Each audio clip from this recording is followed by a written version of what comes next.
Assalamualaikum warahmatullahi wabarakatuh.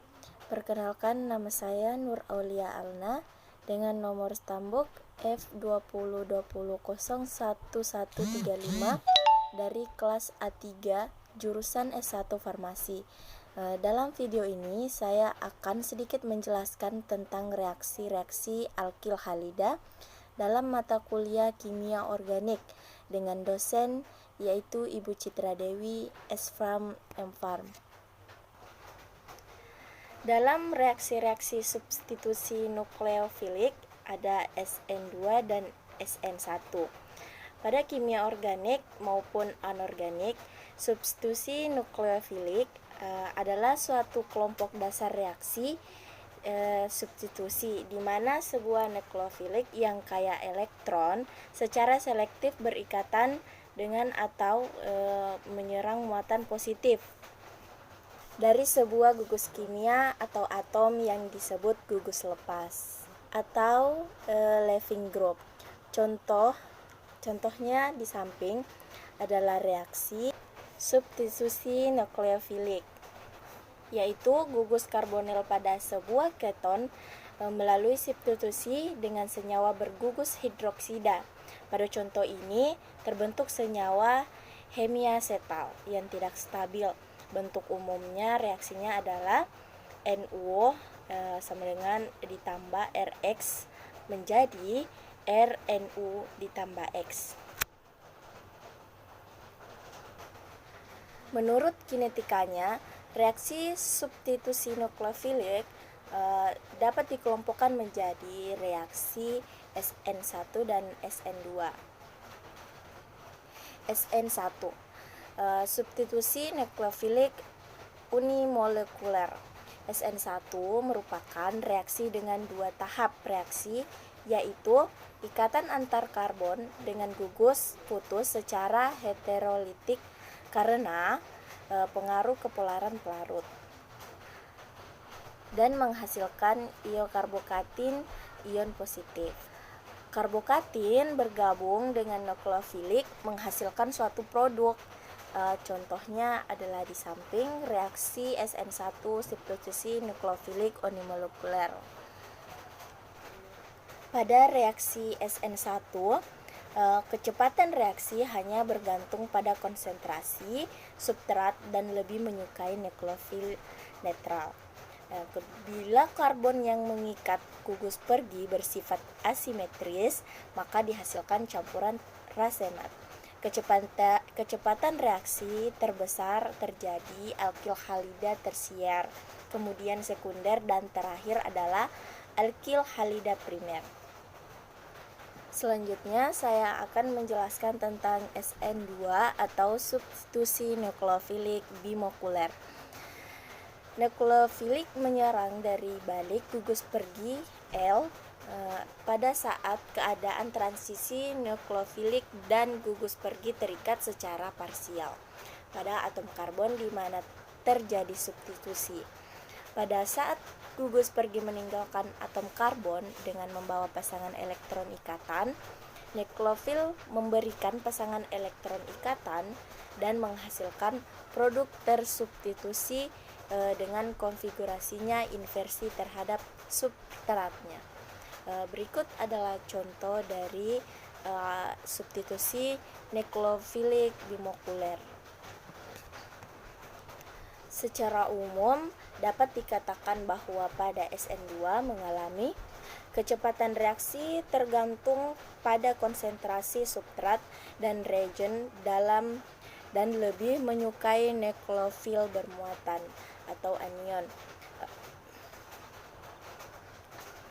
Pengganti nukleofil terjadi dengan konfigurasi sebaliknya atau inversi.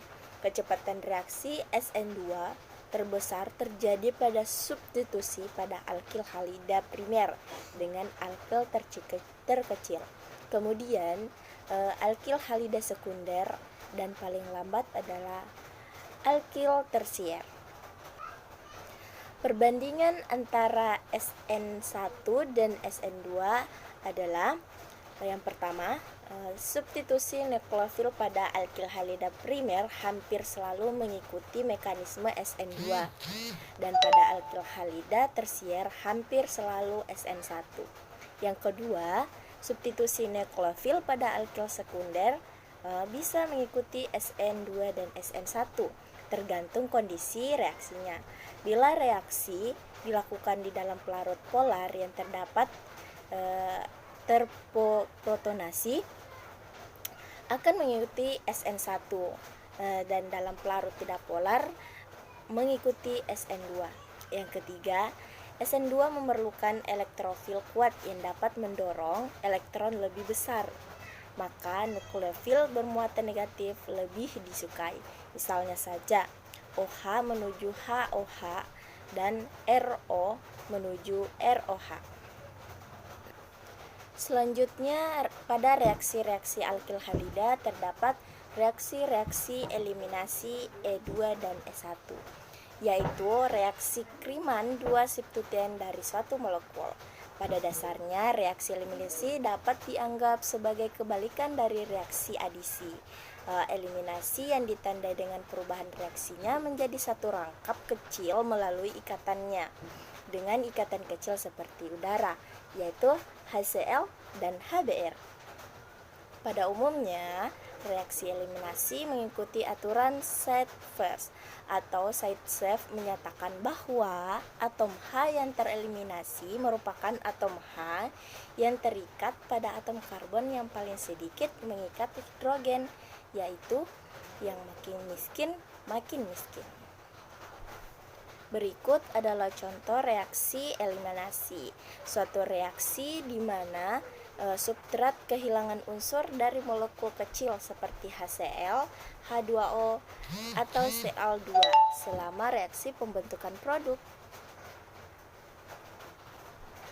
Adapun mekanisme dari E2 selama tahun 1920-an, Sir Christopher Ingold mengusulkan suatu model untuk menjelaskan sebuah tipe ganjil dalam reaksi kimia, mekanisme E2. E2 merupakan singkatan dari eliminasi bimolekuler. Reaksi tersebut melibatkan mekanisme satu tahap di mana ikatan karbon hidrogen dan karbon halogen terputus untuk membentuk ikatan rangkap 2 atau ikatan PI C sama dengan C. Karakteristik mekanisme reaksi ini diantaranya